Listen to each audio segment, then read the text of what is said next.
Magandang araw! Sama-sama tayong matuto sa Teacher Sal Learning Resource Channel. Revised K-12 Curriculum, GMRC 5, Quarter 1, Week 6. Ang ating paksa ay ang kahalagahan ng sariling pananampalataya sa paghubog ng mabuting asal at pag-alam sa mabuti o masama. Piliin sa kahon ang kahulugan ng mga sumusunod na babala sa daan o panandang pantrapiko. Isulat lamang ang letra ng tamang sagot. Para sa pagpipilian, A. Bawal pumasok. B. Bawal lumiko sa kanan. C. Bawal pumarada dito. D. Dito ang tamang tawiran. E. Tumigil. Narito ang mga tamang sagot.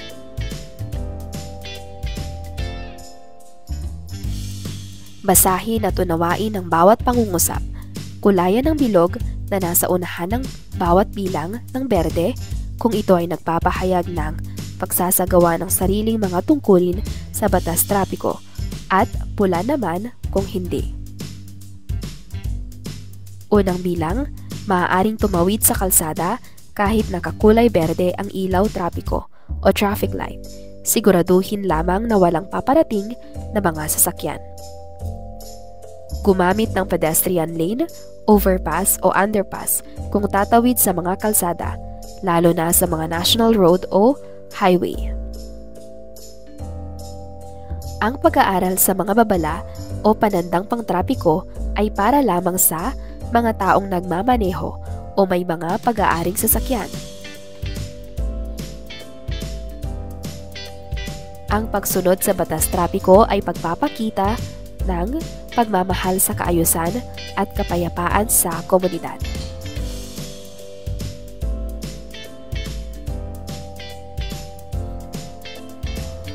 Para sa panglimang bilang, ang bawat isa, may sasakyan man o wala, marunong mang magmaneho o hindi, bumabiyahe man araw-araw o minsan lamang ay may tungkulin sa pagsunod sa bawat batas trapiko. Narito ang mga tamang sagot.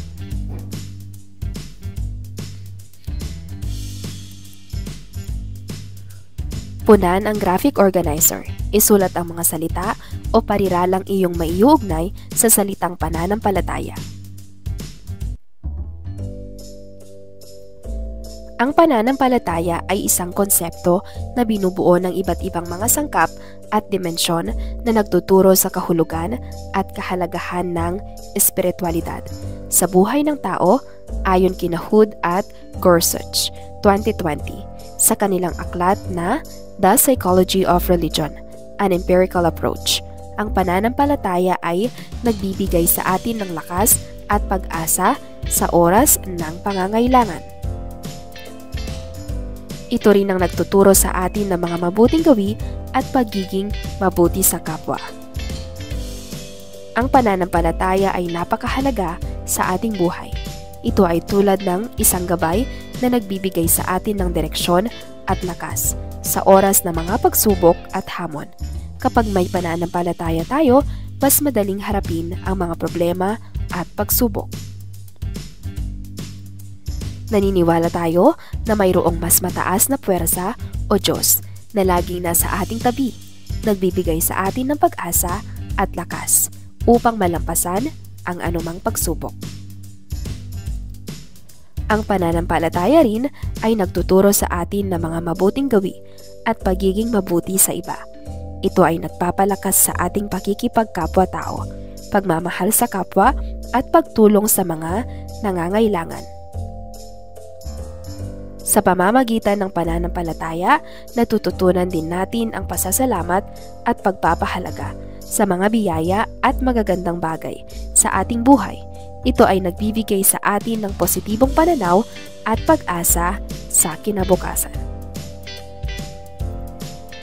Isulat ang nawawalang letra upang mabuo ang hinahanap na salita. Gamiting gabay ang kahulugan ng bawat salita. Unang bilang, ito ay ang pagkakaroon ng tiwala, pag-asa, at pagmamahal sa isang bagay. ideya o puwersa na hindi laging makikita o mahahawakan.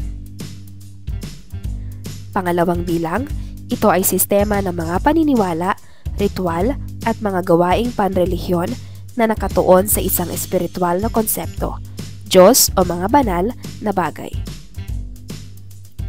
Pangatlo, ito ang pangunahing relihiyon sa Pilipinas. Ito ang relihiyon ng mga kapatid nating Muslim. Panglima, ito ay ang gawain ng pagkakaroon ng malalim na pakikipag-usap at pakikipag-ugnayan sa kinikilalang lumikha. Narito ang mga tamang sagot: pananampalataya, relihiyon, Kristyanismo, Islam, at panalangin. Para sa ikalawang araw, kaugnay na paksa bilang isa ang misyon ng sarili sa paghubog ng pananampalataya. Puna ng graphic organizer sa ibaba upang mabuo ang kaisipan, mga gawain na isinasagawa upang ipakita ang sariling pananampalataya. Ang misyon ng sarili sa paghubog ng pananampalataya ay tungkol sa pagpapalakas ng iyong paniniwala sa Diyos o sa anumang relihiyon na pinaniniwalaan mo. Ito ay tungkol sa pag-unawa at pagtanggap sa mga paniniwala na nag-uugnay sa iyo sa isang mas mataas na kapangyarihan o sa isang espiritual na dimensyon. Ginagawa ito sa pamamagitan ng pag-aaral, pagdarasal, pagkikisalamuha sa iba't ibang relihiyon at pamumuhay ayon sa mga aral ng iyong pananampalataya. Ang layunin nito ay upang palakasin ang iyong ugnayan sa Diyos at ang paglago ng iyong espiritual na buhay. Sa pangkalahatan, ang misyon ng sarili sa pananampalataya ay naglalayon na patuloy na magbigay ng kahulugan, layunin at direksyon sa buhay ng isang individual sa pamamagitan ng kanilang ugnayan sa espiritualidad at paniniwala. Ito ay nagbubukas ng mga pagkakataon para sa paglago, pagbabago at paglilingkod sa kapwa. Sa isang malinis na papel, sagutin ang katanungan. Gumamit ng 10 hanggang 15 pangungusap. Ano-ano ang iyong mga tungkulin sa paghubog ng iyong pananampalataya?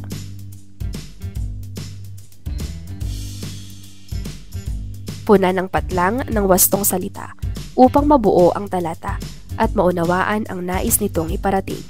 Piliin ang wastong kasagutan sa kahon. Narito ang mga pagpipilian: pag-unawa, pagtanggap, layunin, misyon, nag-uugnay. Ang patlang ng sarili sa paghubog ng pananampalataya ay tungkol sa pagpapalakas ng iyong paniniwala sa Diyos o sa anumang relihiyon na pinaniniwalaan mo. Ito ay tungkol sa patlang at patlang, sa mga paniniwala na patlang sa iyo sa isang mas mataas na kapangyarihan o sa isang espiritual na dimension. Ginagawa ito sa pamamagitan ng pag-aaral, pagdarasal, pagkikisalamuha sa iba't ibang relihiyon at pamumuhay ayon sa mga aral ng iyong pananampalataya. Ang patlang nito ay upang palakasin ang iyong ugnayan sa Diyos at ang paglago ng iyong espiritual na buhay.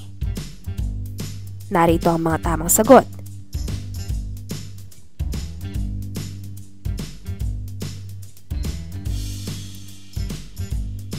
Para sa ikatlong araw, kaugnay na paksa bilang 2, mga gabay sa pagpapasya at paghubog ng pananampalataya. Matapos mong matutunan ang misyon ng sarili sa pananampalataya, ngayon naman ay mahalagang malaman mo ang mga magiging gabay mo upang higit na mahubog at mapatatag ang iyong pananampalataya at makatulong sa iyong mga pang-araw-araw na pagpapasya. Ang pagpapasya at paghubog ng pananampalataya ay mahalaga upang mapalalim ang ugnayang espiritualidad at makamit ang pansariling pag-unlad. Narito ang ilang mga gabay at pamamaraan sa pagpapasya at paghubog ng pananampalataya. Panalangin. Ang regular na pagdarasal at pagmumuni-muni ay maaaring makatulong upang makipag-ugnayan sa espiritual na dimensyon at mapalalim ang pag-unawa sa pananampalataya. Pag-aaral ng banal na kasulatan. Ang pagbabasa at pag-aaral ng banal na kasulatan ng isang relihiyon ay nagbibigay ng kaalaman at gabay sa mga katuruan at prinsipyo ng pananampalataya. Ito rin ay nagtuturos ng mga halimbawa ng pananampalataya sa pamamagitan ng buhay ng mga banal na tao sa kasaysayan. Pagkikisalamuha sa komunidad ng pananampalataya. Ang pagiging bahagi ng isang komunidad ng pananampalataya ay nagbibigay ng suporta, inspirasyon at pagkakataon upang mapalalim ang ugnayan sa Diyos at sa iba pang mga miyembro ng komunidad. Paglilingkod sa kapwa. Ang paglilingkod sa iba, lalo na sa mga nangangailangan, ay nagpapalawak ng puso at nagbibigay ng kahulugan sa buhay. Ito ay isang paraan ng pagpapakita ng pag-ibig at pag-aalaga na nagpapalakas sa pananampalataya. Pakikilahok sa mga gawaing panrelihiyon. Ang paglahok sa mga ritual, seremonya at pagdiriwang ng pananampalataya ay nagpapalakas ng ugnayan sa espiritual na dimensyon at nagbibigay ng pagkakataon para sa pagpapalalim ng pananampalataya. Sa pamamagitan ng mga gawain na ito, ang bawat individual ay maaaring matulungan at magabayan sa kanyang paglalakbay sa sariling pananampalataya. Sa pamamagitan nito, magiging bukas ang isipan at puso sa pagtanggap ng mga bagong kaalaman at karanasan na magdudulot ng mga pansariling pag-unlad at paglago. Gumawa ng isang poster na magpapakita ng iyong mga nagiging gabay sa paghubog ng sariling pananampalataya. Gamiting gabay ang rubrics. Halimbawa, pamilya. Sagutan ng organizer. Isulat sa mga dahon ng halaman ang mga gawaing nagpapalakas ng iyong pananampalataya. At sa ugat naman ng halaman, isulat ang mga nagiging gabay mo sa paghubog nito.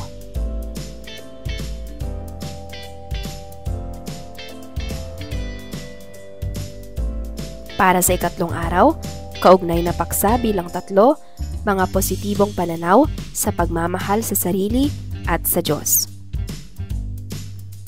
Ang pananaw na tayo ay nilikha ng Diyos at tayo ay pinahahalagahan at minamahal niya ay nagbibigay sa atin ng kahulugan at dignidad.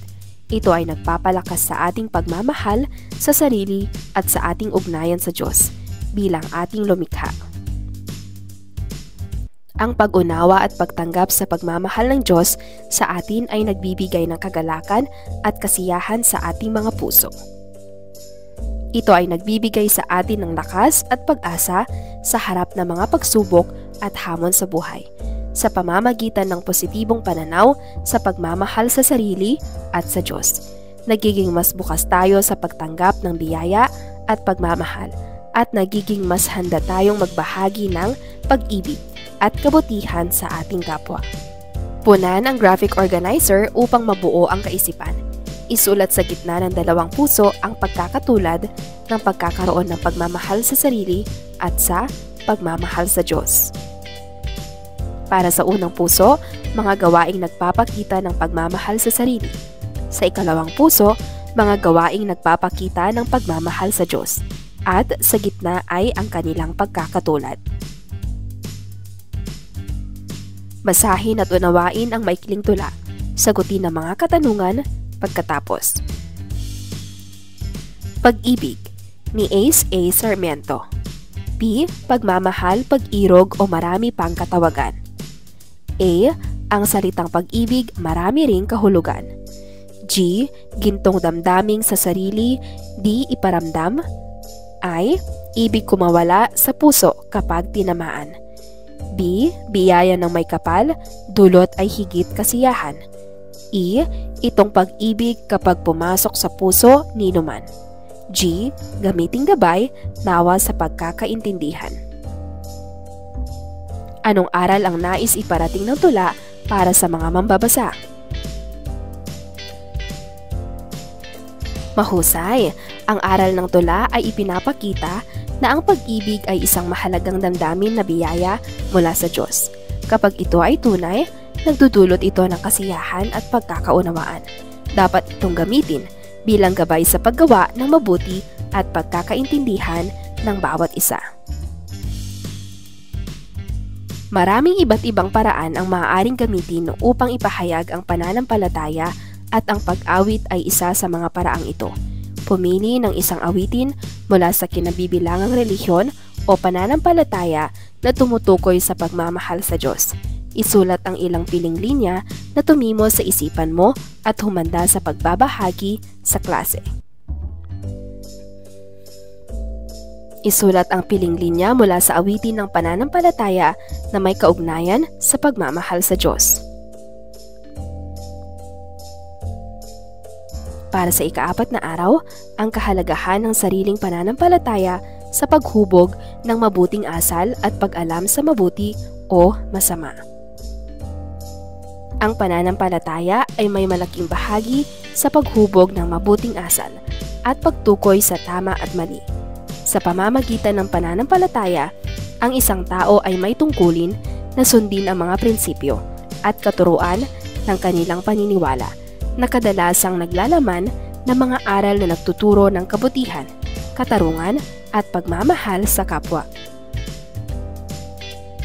Ang pananampalataya ay nagbibigay ng mga gabay at pamantayan na nagtuturo sa atin kung paano dapat tayo kumilos at magpasya sa mga sitwasyong hinaharap natin.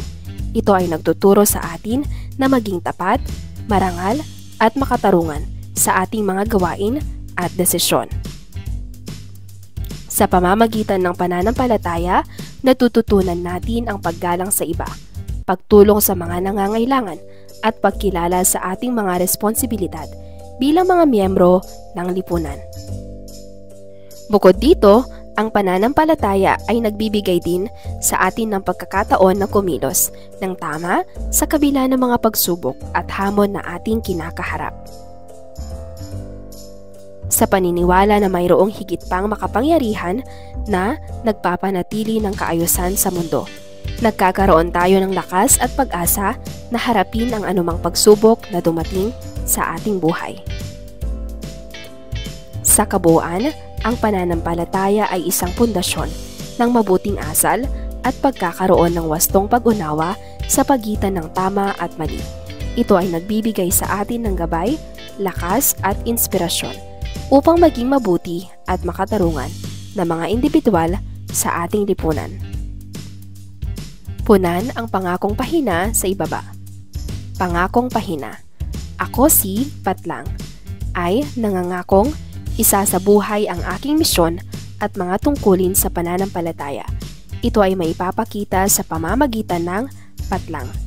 Ito ay tanda ng aking pagmamahal sa sarili bilang isang nilikha ng Diyos.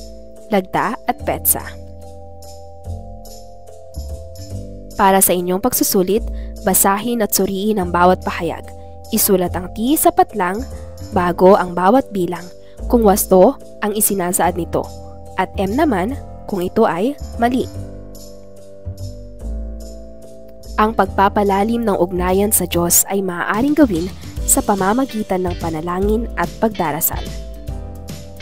Ang paglilingkod sa kapwa ay hindi makakatulong sa pag-unlad ng pananampalataya. Ang pagtanggap sa pag-ibig ng Diyos ay maaaring magdulot ng kagalakan at pag-asa.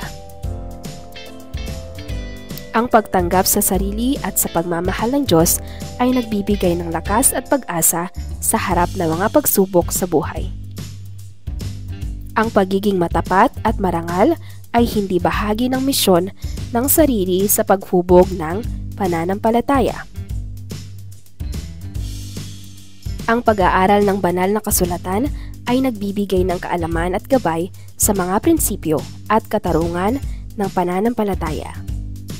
hindi mahalaga ang pakikisalamuha sa komunidad ng pananampalataya sa pagpapalalim ng ugnayan sa espiritual na dimensyon.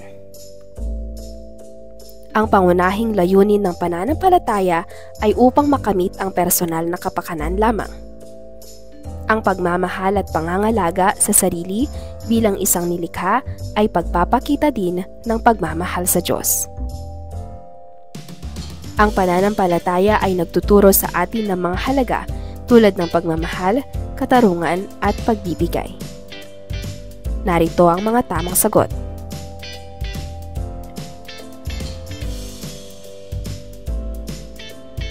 Para sa inyong takdang aralin, tukuyin ang kahulugan ng mga sumusunod na salita bilang paghahanda sa susunod na aralin. Maaaring gumamit ng diksyonaryo at iba pang mapagkukunan. Biblia, Quran, Vedas, Tipitaka, at Tanak.